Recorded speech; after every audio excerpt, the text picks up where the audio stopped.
Bonjour, bonsoir, chères toutes, chers tous, heureux de vous retrouver à nouveau dans cette capsule. Non mais arrêtez, arrêtez. Attendez, attendez. Laissez-moi rire un coup, d'accord, s'il vous plaît, d'accord? Seigneur Dieu, c'est incroyable, quoi. Bon, les gens vont se demander si finalement tu n'as pas pété un plomb. Redresse-toi, oui, la tête comme ça. OK. Bien, on y va. Aujourd'hui, je voudrais parler avec vous du mensonge sur la vie éternelle. Vous voyez, c'est justement ce qui me faisait rire. Le mensonge sur la vie éternelle. Aujourd'hui, il y a un commerce qui s'est propagé, un commerce qui gangrène toutes les consciences, même si toutes les consciences refusent de le reconnaître. Un commerce plus grand que tous les commerces, un commerce que l'argent, aucune somme d'argent ne peut acheter, et pourtant, c'est le commerce, ce commerce-là, que l'argent nourrit. Il s'agit naturellement du commerce des âmes spirituelles, ou si vous le voulez, des âmes humaines. L'âme humaine est commercialisable, l'âme humaine est achetable. Que ce soit avant la naissance d'un enfant, que ce soit pendant la naissance ou pendant l'étape de l'évolution d'un être humain, ou même après la mort, l'âme humaine peut être achetée. L'âme humaine peut être troquée contre des choses, des faveurs. L'âme humaine peut faire l'objet d'un commerce, un commerce véritablement malfaisant. Et aujourd'hui, beaucoup de religions ont compris cela, peut-être consciemment ou inconsciemment, on ne peut le dire, même si nous en avons une idée. Beaucoup de religions aujourd'hui font tout pour entrer dans ce commerce, après le commerce triangulaire qui, franchement, bien que ce soit une honte par rapport aux valeurs qui fondent l'humanitude, le commerce triangulaire est quelque chose d'insignifiant à côté donc de ce commerce qui continue vraiment de faire fortune à des milliards de personnes. Le commerce des âmes, on le retrouve naturellement dans ce que j'appelle la vente de la vie éternelle. En fait, on vous vend la vie éternelle. Et donc, aujourd'hui, la vie éternelle se vend. La vie éternelle peut être achetée parce que la vie éternelle, leur vie éternelle, la vie éternelle des religions, la vie éternelle dont on parle tant et sur laquelle les gens tapent de la table, la vie éternelle, je veux la vie éternelle et tous les gna gna gna. Tout ce qu'on vous a dit sur la vie éternelle est faux, absolument faux. Et vous allez le comprendre tout de suite. Et c'est là que vous allez constater que vous faites l'objet d'une vente. Votre âme fait l'objet d'une vente. Que la compréhension que les gens ont du commerce et de la vie éternelle aujourd'hui fait l'objet de commerce. Du commerce dans lequel votre âme est la marchandise. C'est incroyable. Alors, posons-nous la question claire et nette. Vous vous rappelez que j'ai fait déjà une vidéo passée sur le trilogue, différent du dialogue, où j'ai fait faire le questionnement à ces trois identités, à savoir l'acteur, le spectateur et l'observateur.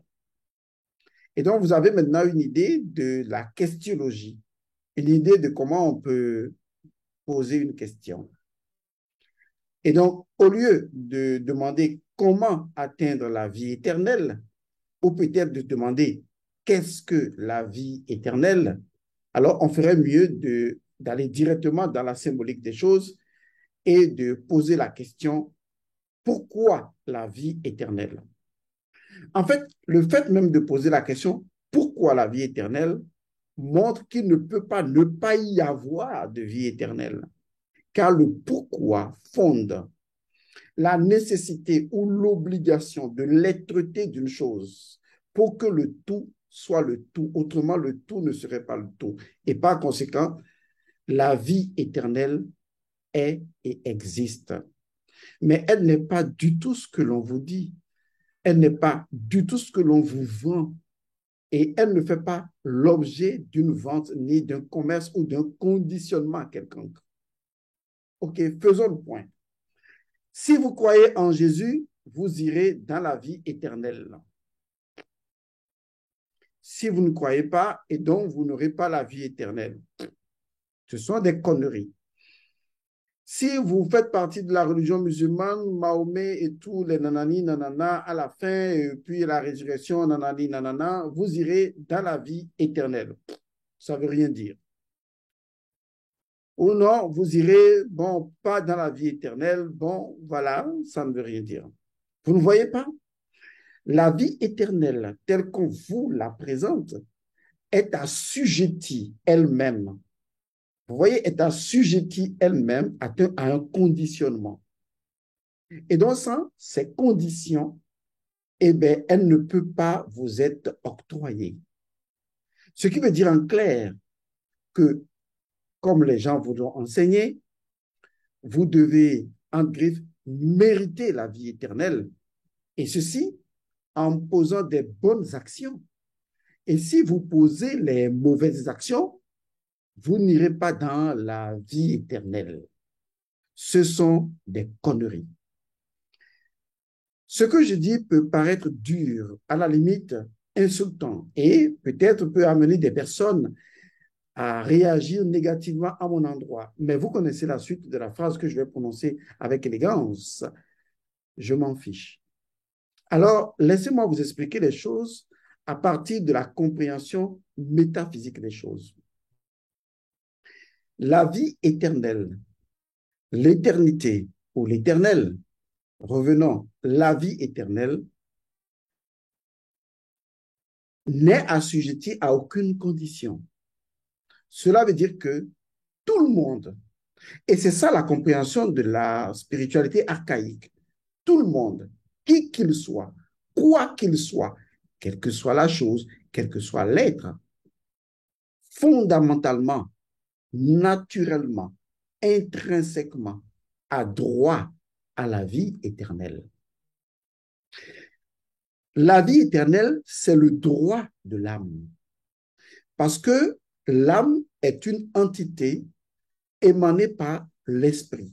L'esprit demeure toujours dans la vie éternelle et l'esprit ne quitte absolument jamais l'éternité. Et par conséquent, les pérégrinations de l'âme ne sont qu'une projection de l'esprit dans le monde matériel, mais l'esprit ne se détache jamais de l'âme et en fait, l'esprit et l'âme fondent une unité à partir du noyau de l'âme qui fait que l'âme ne perd absolument jamais la vie éternelle. Jamais. Ça n'existe pas. Maintenant, je vais vous le dire autrement. Aucun péché, aucun crime, aucune action aussi malfaisante soit-elle ne peut empêcher une personne de ressentir, de vérifier, d'expérimenter la vie éternelle. Oui, je sais, c'est dur à avaler. Je sais que vous ne l'aimez pas. Pourquoi? Parce que vous aimeriez être à la place de Dieu, d'accord, pour rendre justice à certaines personnes et vous voudrez bien les priver de la vie éternelle en disant, mais celui-là, avec tout ce qu'il a fait, il ne mérite pas la vie éternelle. Je comprends.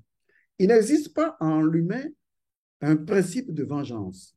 Il existe plutôt le principe de la justice qui est en relation avec la Maat, puisque nous sommes tous enfants de la Maat et nous sommes tous appelés en tant que pouvoir aurien à épouser la Maat. Et tous les enfants que nous mettons au monde, eh bien, sont les enfants de la Maat, dont nous sommes tout le temps au cœur de la Maat, Notre âme est mahatique, fondamentalement. C'est d'ailleurs pourquoi elle est pesée avec la plume au cours de la psychostasie, parce que son principe premier est la mahad. Donc, nous ressentons en nous ce besoin de justice et qui souvent peut être, dans le contexte humain, transformé en vengeance. Même celui qui veut se venger, en fait, il ne veut vraiment pas se venger. Il veut que justice lui soit rendue. Mais comme il ne maîtrise pas toutes les informations, eh bien, il veut se rendre justice à lui-même, ce qui devient naturellement de la vengeance. Mais quelle que soit la vengeance, ou l'idée, ou l'émotion, ou le sentiment, ou le besoin de vengeance, il faut savoir qu'au plus profond, c'est parce que l'âme est la plume de la Mahat, fondamentalement, et que les deux sont une seule et même identité. Ce que je voudrais vous faire comprendre de façon très simple, c'est que la vie éternelle, la véritable vie éternelle, pas celle vendue, si vous croyez en Jésus ou vous ne vous croyez pas en Jésus, je parle de la véritable vie éternelle dont je vais vous démontrer le principe premier. La véritable vie éternelle, c'est une mauvaise expression, mais je vais l'utiliser quand même, est accordée à tout le monde sans aucune exception. Maintenant, je vais l'exprimer de la façon normale, métaphysiquement parlant. En fait, le fondement premier de l'existence, de l'être-té de chaque réalité, c'est la vie éternelle. Parce que chaque individu est la vie. Et la vie de chaque individu est la vie éternelle. En réalité, vous êtes, vous avez toujours été et vous serez à jamais la vie éternelle. Et donc, c'est une aberration, à la limite, une incongruité spirituelle, et je dirais plutôt une bêtise, une bévue, un blasphème de vouloir vendre à quelqu'un ce que l'individu possède déjà. On appelle cela de l'escroquerie. Et l'escroquerie spirituelle et religieuse existe depuis longtemps. Parce que possède la religion aujourd'hui? Rien, nada, commis. Ce que la religion possède, c'est la capacité à manipuler les âmes. En dehors de ça, la religion ne possède rien.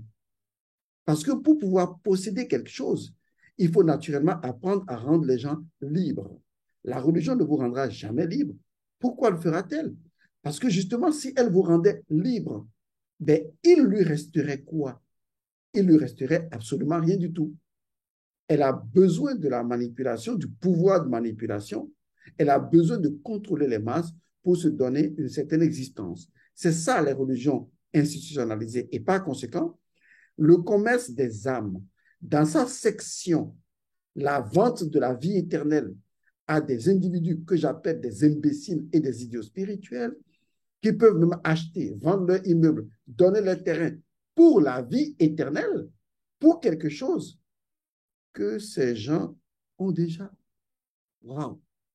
Ça veut dire qu'en clair, j'ai une télévision dans ma main d'une marque exceptionnelle. J'ai quelqu'un devant moi qui me dit, je veux te vendre une télévision de marque exceptionnelle, donc la même marque, même télévision, qui regarde que la télévision est déjà en ma possession. Et l'individu me dit, si tu veux, je te vends la télévision. Et donc, ta télévision qui est déjà ta propriété, tu le lui achètes sans recevoir la télévision, alors qu'en réalité, tu as déjà la télévision. C'est incroyable. Comment peut-on conduire l'humanité dans un tel aveuglement? Et c'est ce que fait la religion. Le paradis ne peut pas être vendu. Et je vais même vous choquer tellement que vous allez vous poser la question, mais est-ce que quelque part, les gens ne vous ont pas retourné l'esprit? Est-ce que vous savez que les animaux, les végétaux, toutes les espèces ont, ont toujours eu et auront toujours la vie éternelle? Est-ce que vous le savez?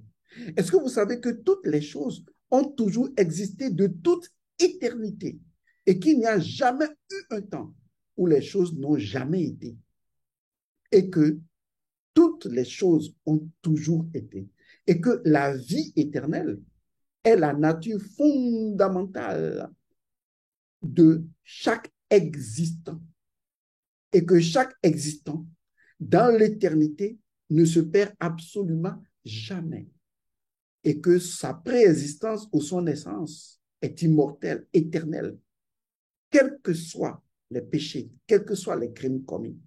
Je sais que vous n'allez pas aimer parce que vous voudriez bien que des gens soient privés de votre pseudo-vie éternelle et qu'ils vivent en enfer. Vous voyez, vous aimez cette conception-là. Mais est-ce que vous êtes sûr que vous comprenez très bien les Écritures dites sacrées? Est-ce que vous les comprenez dans leur profondeur? Parce qu'en réalité, non seulement on ne peut pas vous vendre la vie éternelle, non seulement on ne peut pas vous mettre dans la vie éternelle, mais mieux, mais vraiment mieux. Vous êtes non seulement la vie, mais vous êtes la vie éternelle. Et ça, personne ne peut vous l'enlever. Et donc, au lieu de dire, je fais ceci pour aller dans la vie éternelle, arrêtez ça. Commencez à dire, mais après tout, est-ce que la vie n'est pas éternelle? Nommez-moi une vie qui ne soit pas éternelle. Attention, je ne parle pas de l'existence. Même lorsque je prends un objet, un homme par exemple, et je prends son corps, je peux le déstructurer complètement et le réduire à néant. Je mets fin à sa forme existentielle. Mais ça ne veut pas dire que pour avoir désagrégé ces formes, je n'ai pas créé d'autres formes. Et cela ne veut pas non plus dire que si je désagrège ces formes-là, il n'existe pas quelque chose qui, préexistant à cette forme, continue, a toujours continué et continuera toujours d'exister. Parce que la vie est immortelle, la vie est éternelle, la vie est illimitée.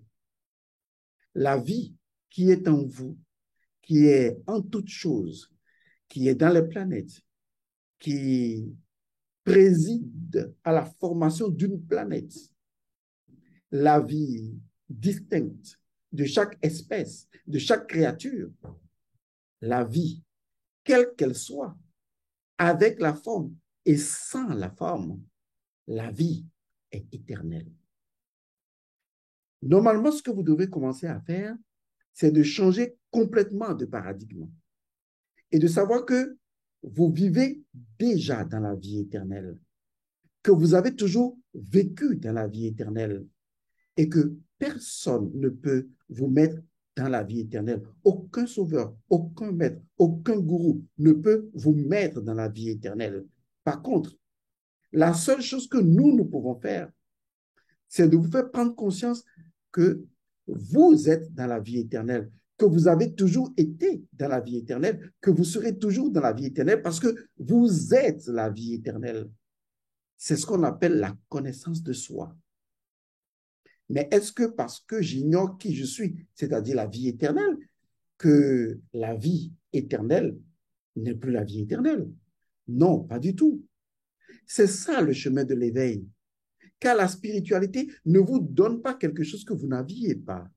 La spiritualité vous éveille à quelque chose que vous êtes déjà, pour que vous appropriez la chose, pour que vous fassiez la chose. Donc, la spiritualité ne vous donnera pas la vie éternelle. Au contraire, la spiritualité vous permettra de prendre conscience que vous êtes la vie éternelle et que vous devez agir continuellement comme la vie éternelle que vous êtes et vous devez avoir la vie éternelle consciemment, c'est-à-dire dans le corps physique. Parce que nommez-moi une seule vie, je ne parle pas de l'existence, forme et mouvement qu'on appelle existence, je parle de la vie. Nommez-moi une seule vie, la vie qui ne soit pas éternelle. La vie ne dépend pas des formes parce que c'est la vie qui crée les formes. Les formes ne dominent pas la vie parce que la vie forme et déforme les formes. La vie recrée des formes à l'infini et la vie change de forme. Et la vie est indissociable de la vie universelle. Et la vie, qu'elle soit individuelle ou qu'elle soit universelle, est éternelle. Vous êtes la vie éternelle. Je ne sais pas ce que les religions vous racontent. Je ne sais pas jusqu'à quel point vos cerveaux ont été lobotomisés et jusqu'à quel point vous déféquez par le haut. Mais si vous n'arrêtez pas ces bêtises mentales de croire qu'un sauveur vous donnera une vie éternelle après votre mort, si vous continuez à entrer de façon inconsciente dans la vente et le commerce de vos âmes par des promesses qui en fait sont mensongères et de pure escroquerie, si vous n'arrêtez pas cela, vous allez pervertir votre âme. Parce qu'en réalité, tout ce que les gens cherchent à faire, tout ce que les gens recherchent de vous, c'est votre souveraineté. C'est vous enlever votre souveraineté. Parce que vous enlevez votre souveraineté spirituelle et votre autonomie intérieure, c'est la seule façon de vous rendre esclave. Alors, on invente un péché. Parce que le péché, bien que ne pouvant jamais vous faire sortir de la vie éternelle, puisque c'est la vie éternelle que vous êtes, le péché a cette façon insidieuse de créer l'illusion que vous n'êtes pas la vie éternelle et que vous devez vous apprêter à l'acheter à travers des prières, à travers des neuvaines, à travers des églises, à travers des mosquées. Et que si vous ne faites pas ce que les églises et les mosquées vous demandent de faire, eh bien, vous n'aurez pas la vie éternelle. Et c'est dans ce mensonge que vous êtes.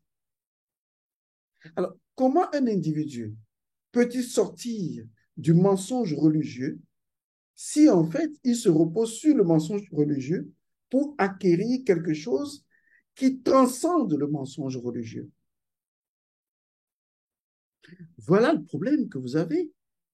Parce qu'en réalité, la seule façon de se libérer de l'illusion du péché et de se libérer de toutes les congrégations religieuses qui vendent et qui font la promotion du commerce des âmes à différents niveaux, c'est de savoir ici et maintenant que la vie éternelle n'a absolument besoin de rien, ni du Coran, ni de la mosquée, ni de la Bible, ni de la Bhagavad Gita, ni de rien du tout. Parce que la vie éternelle est votre droit d'être et d'exister. C'est aussi simple que ça. Maintenant, libre à chacun de vivre sa vie éternelle en souffrant dans sa propre conscience, parce qu'ayant renoncé à sa souveraineté spirituelle et donc créant l'illusion de son enfer personnel et de son enfermement, soit c'est celui-là qui suit vraiment le chemin de la spiritualité ancestrale et qui dit, la spiritualité n'est pas là pour me donner quelque chose que je n'aurais pas ou que je ne suis pas. La spiritualité est là tout simplement pour m'éveiller à quelque chose que je suis.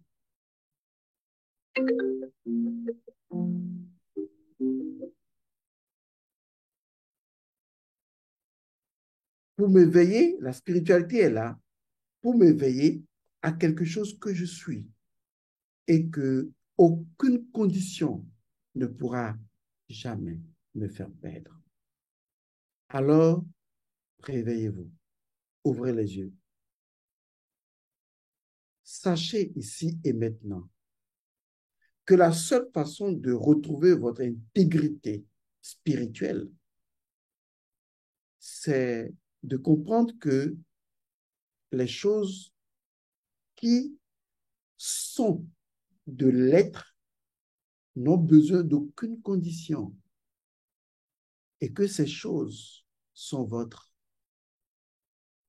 et que nous ne sommes pas ici pour vous vendre ces choses, pour que vous donniez quelque chose en retour avant de les avoir, mais que nous sommes ici pour vous rappeler que ces choses ont toujours été vôtres et qu'aucune condition ne peut jamais vous les faire ravoir, que la vie éternelle, telle qu'enseignée par les religions, est un mensonge, un commerce, une duperie, de l'escroquerie, car c'est criminel de vendre à vendre à quelqu'un quelque chose que la personne possède déjà. Alors vous tous, vous êtes déjà ici et maintenant dans la vie éternelle. Maintenant, libre à vous de prendre conscience de l'éternité de la vie dont vous êtes l'incarnation et donc de votre souveraineté intérieure, de votre imperturbabilité et de votre sérénité intérieure, ou bien vous êtes libre de croire à des âneries qui vous font sortir de votre équilibre pour vous conduire vers on ne sait où. Ce sera à vous de décider. Que personne ne vous vende le paradis. Du moins, que personne ne vous vende la vie éternelle. Vous êtes la vie éternelle. Alors, réveillez-vous et contemplez l'éternité de la vie que vous êtes. Et vous verrez que les scories de l'âme vont commencer à tomber comme des mouches. Et vous allez commencer à voir et à apprécier que vous n'êtes pas un pauvre pécheur, que vous n'êtes pas corrompu, que vous n'êtes pas déchu. Mais vous comprendrez que vous êtes l'expérience la plus belle, la plus extraordinaire que l'unique réalité absolue décida de faire en un instant d'humanité et d'humanitude. Non pas parce que vous êtes mauvais, mais justement parce que vous avez envie de prendre conscience de la beauté de l'être que vous êtes, de la grandeur et de l'immensité de ce que vous êtes au fond de vous. Vous n'êtes pas humain parce que vous avez commis un péché. Vous êtes humain parce que avant tout, vous êtes divin. C'est ça la vérité. Il n'y a aucune autre vérité que ça. Vous êtes humain parce que avant tout, vous êtes divin. Parce qu'il faut de la divinité et de la divinitude pour oser être humain. Alors, si vous avez compris, tant mieux. Si vous n'avez pas compris, on s'en fout. Il y aura toujours des imbéciles, des cons face à des intelligents. Il y aura toujours ceux-là qui sont prêts à remettre en cause Dieu pour retrouver le véritable Dieu. Il y a ceux-là qui choisiront toujours le chemin de la rébellion des idées, des pensées, des croyances, pour décider finalement, enfin, in fine, d'assumer totalement leur souveraineté et leur intégrité, leur autonomie. Paix à vous.